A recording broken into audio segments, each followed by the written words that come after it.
That's my partner and my co-host prediction this morning, 27. Mine is 28, so it's only got a little bit to go just to make it happen. Now, literally, we beat the weatherman's 25 hands down anyway. He never has a clue.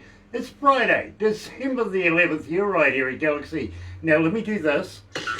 Galaxy 107fm.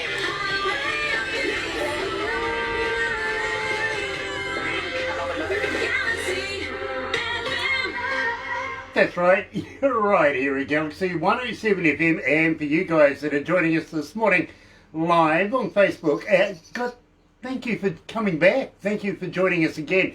Absolute pleasure to have you. You're going to love this. You really, really are. For those of you that are going to join a little later on, and, you know, YouTube, yeah, don't forget, sub, thumb, bell. Bingo. You know what I'm talking about, right? Mad Symphony is joining us, and believe me, check this out.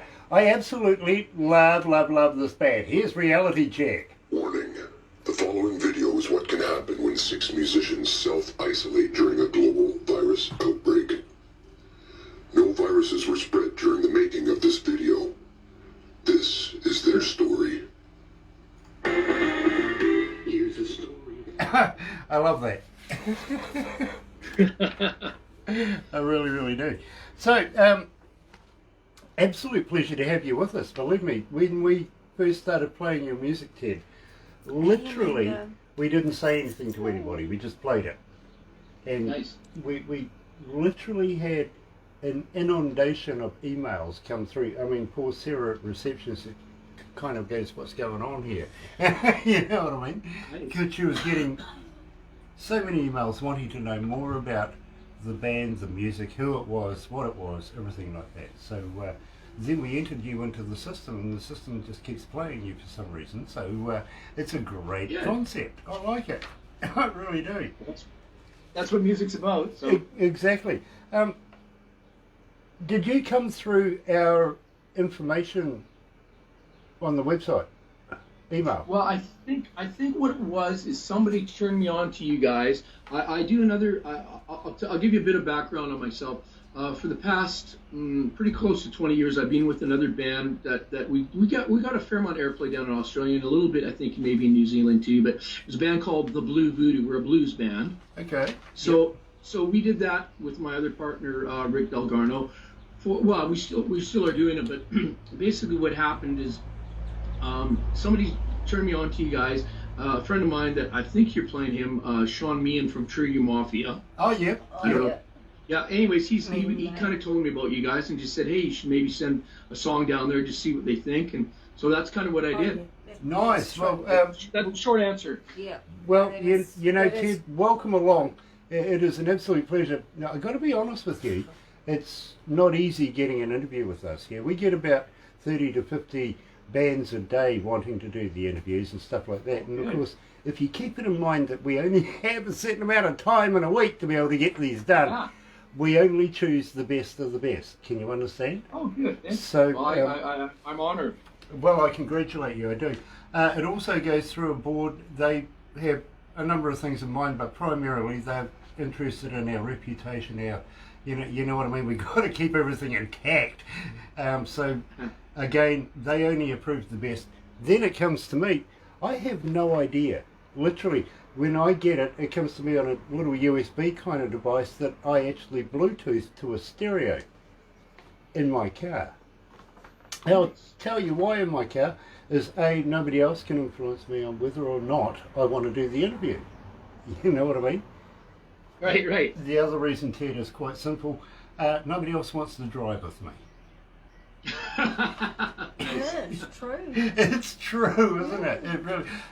They think going sideways is weird. Yeah. I like to go down gravel roads really quickly. Doesn't bother me. You know what I I mean? live on a gravel road. Let the aggression out. You know what I'm saying? And Absolutely. believe me, bro, when I heard your music, I literally pulled over.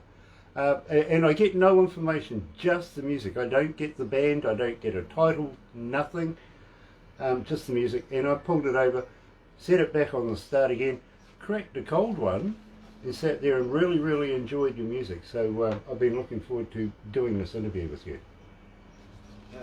Awesome. I'm glad to hear. Well, that's good to know, because sometimes when you're writing music, you never know what people think, and you kind of do it for your I guess your own personal reasons. You know, a little bit, you know, self-absorbed sometimes musicians get, but at the end of the day, you kind of put it out there, and you kind of wonder if anybody gets or not. So I'm happy to hear that you get it. So. Nice. Well, let's go live. Okay.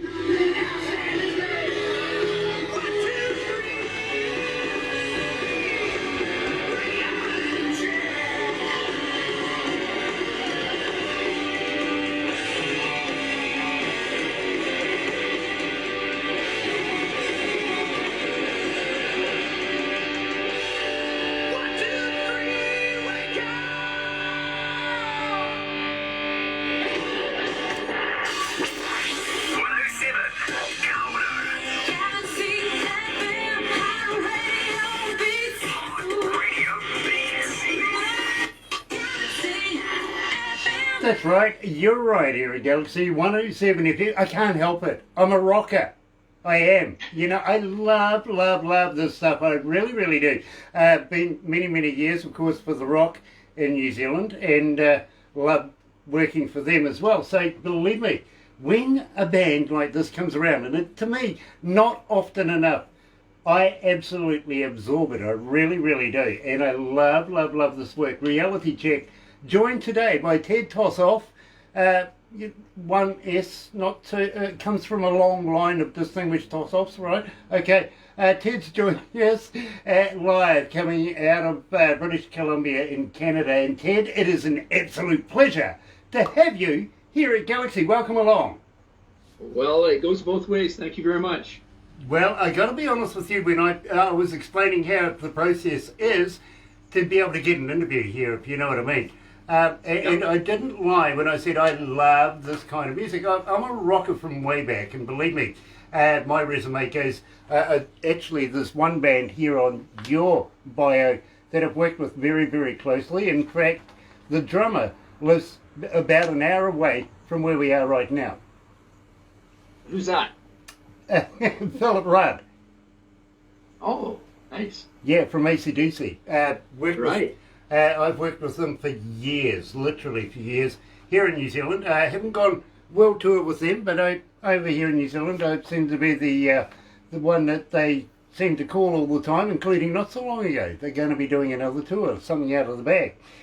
Well, you know there's a Vancouver connection there, don't you? Yes, I do. Yeah, and in fact, the fellow that's mixing our stuff, Delvin Brooks, his dad, who just recently passed away this week, actually, sent out some love to you, Del.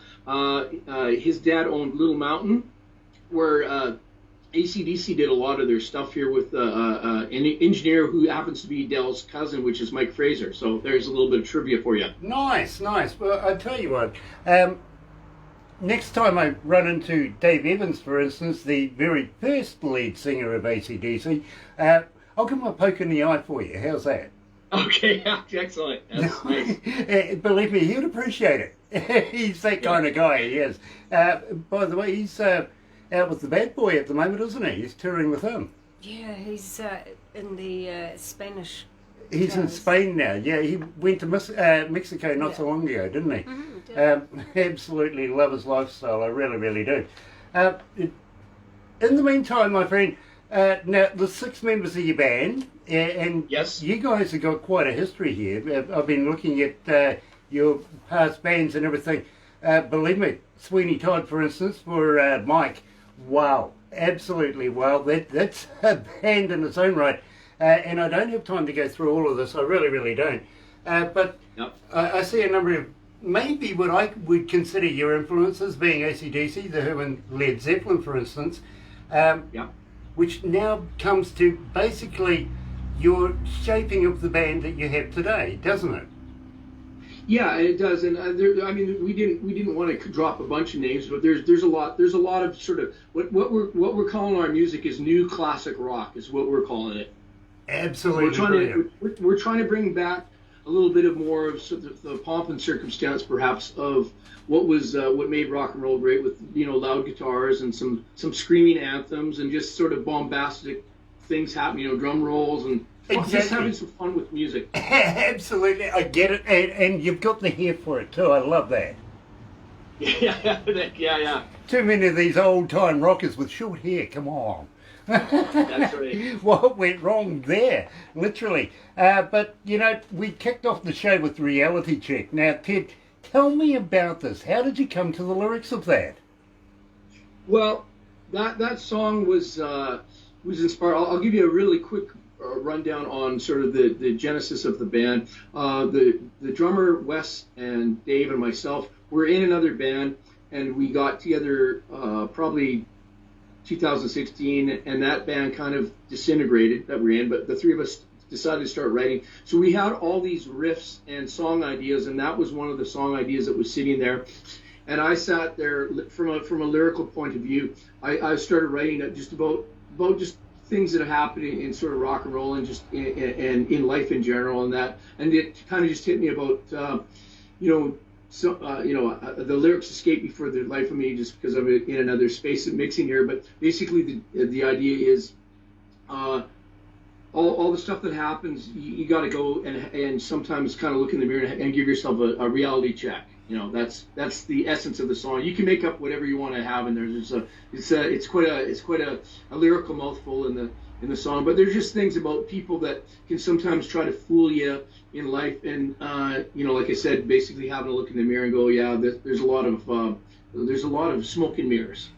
Believe me, I know that one. I really, really do. Now, I've also got to say hi to Scott Knoll coming out of Calgary. He was really, really excited. I was talking to him earlier on this morning by a phone, actually, by the video phone thing. And he was excited to know that you guys were coming on today. He can't wait for the interview, and is tuned in right now. So really, really cool to have Scott Knoll with us. Hi, At the same time, got to ask you, I love your axe collection, and I'm not saying that you're a lumberjack. Yeah. I really do. That's an impressive collection of guitars back there. Which one's your favorite? Yes. Which one is your favorite?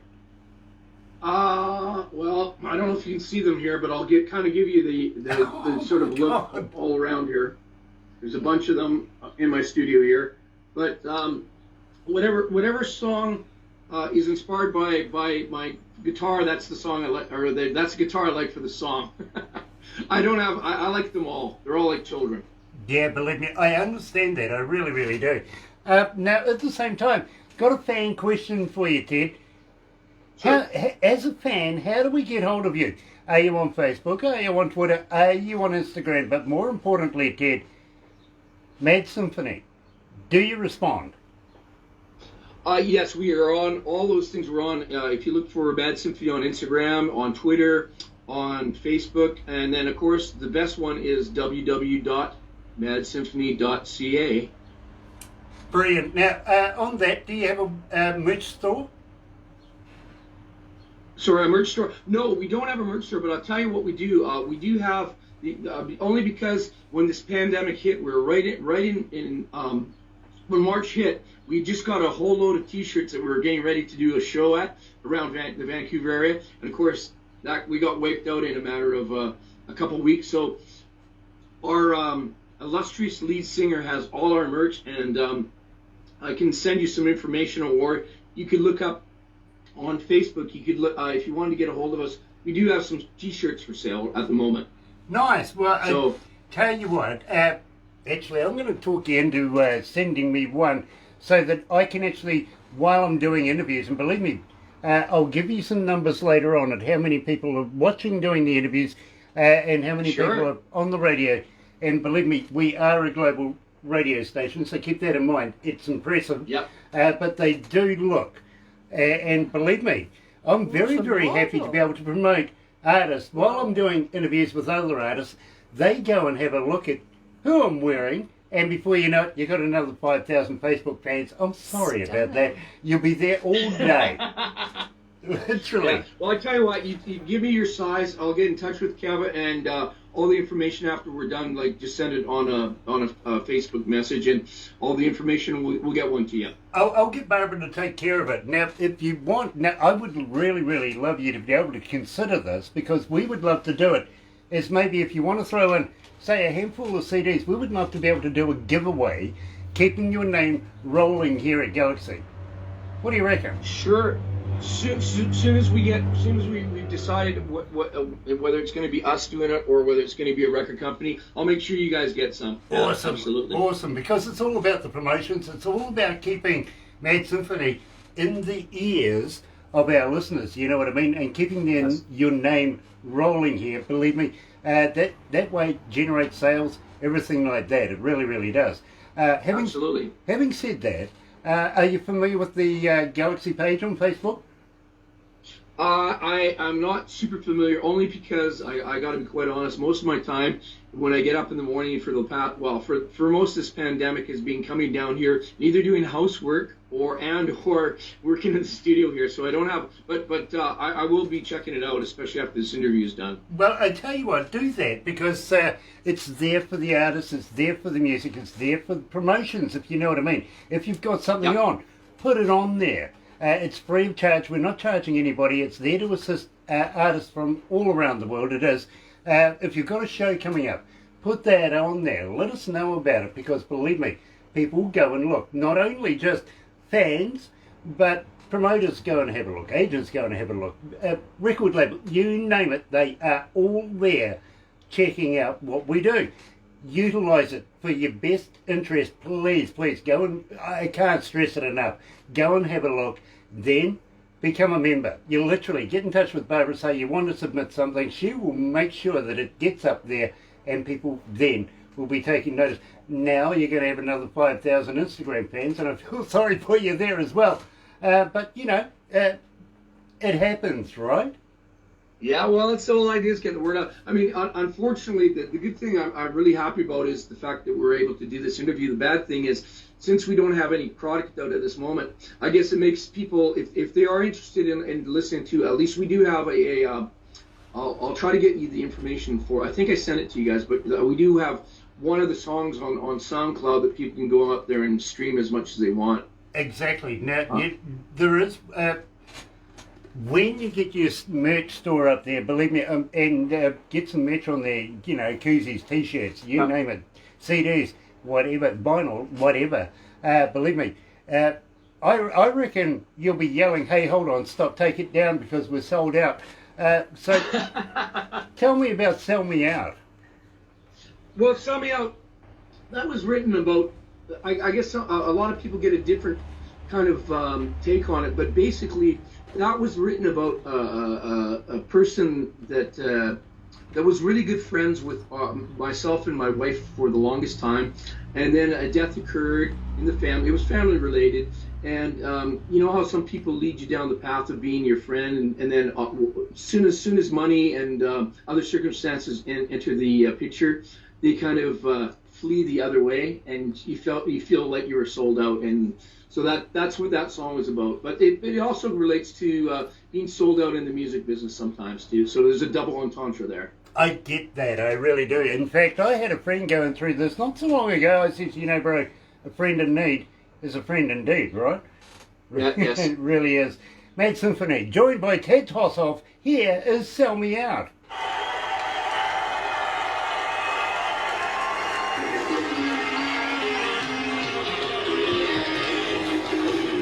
How you feeling, Ted? You okay? Oh, I'm doing great. Yeah. How Nice. are you feeling? I'm good. You don't need a stiff drink or anything yet? No, I have my coffee cup here. See, this is the other band. If you guys like blues, I'll send you some links for the Blue Voodoo. Nice, do that, because yeah, we'd love it, absolutely. Actually, I don't know where the coffee cup I got given yesterday. Here's one, please.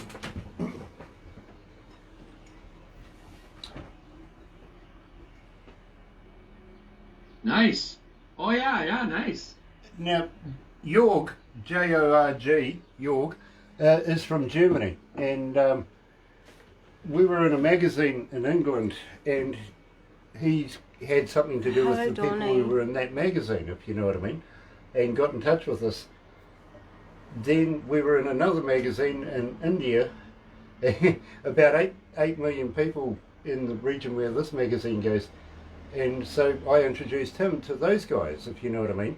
Now, he has a sort of like a radio show come blog at the same time. And, well, he said to me, Grant, I've been learning English off you because I watch what you do with these interviews. And I'm going, oh, my God, no.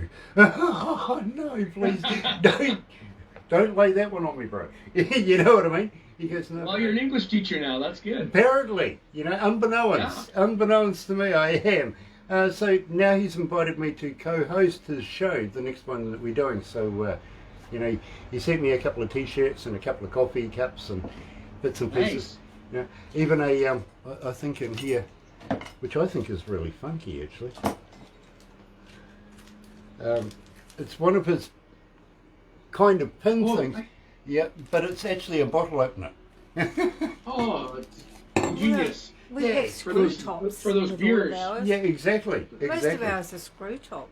Most of ours are screw top. Yeah. Well, you know, always the thought that counts, right? It was. We've got gear online. Oh, choice. Yeah. Nice to have you with us, my Gear, you bro. might like to be introduced to Mad Sympathy. Yeah, literally. I've got a friend of mine Ted. who's the manager of a band coming out of Norway. His name is Gay Miranda. The band's name is actually called Biking Queen. I introduced another band coming out of Canada called The Mighty One to Gay, and they did this Christmas song. Absolutely knocked it out of the park. I'll have to get Barbara to send you a copy of it. Now we've got York and we've got Jay and I actually know Tim. Oh, do you? Tim, I know. Oh, Yeah. okay. There's a lot of guys that I know that I've seen on your. I have seen I do get your feed, so I see things when you guys are, sending out kudos to people from BC, and there's a lot of people that just because I'm from the area, I know a lot of the people here. So Nice. Well, we're all welcome one to big the family, bro. Yeah, one big family. Yeah. Let's go back to the desk.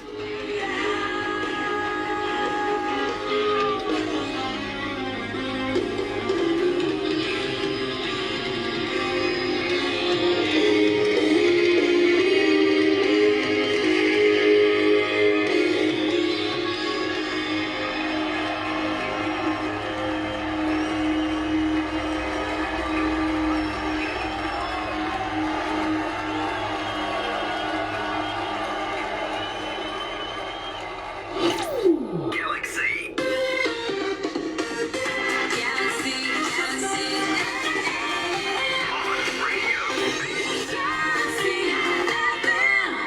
You miss that sound, don't you? The sound of the crowd just going off. Right now is a surreal time. I really got to be honest with you. I miss that sound. How do you feel about it? Yeah.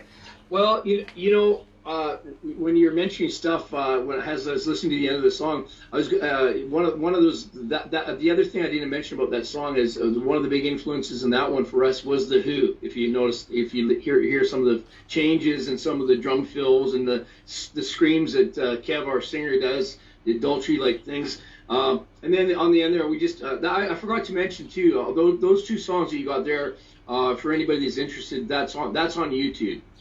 They can tune into YouTube for that. Nice. And believe me, you're going to get a number of hits now. People will be downloading it left, right and centre. They really will. Because believe me, I love that track. I really do.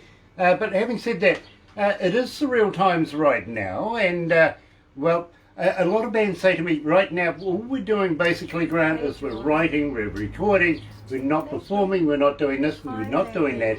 And they keep asking me pretty much the same question. We know that it's not going to be forever, so it is going to come back, but is there going to be a new norm to it?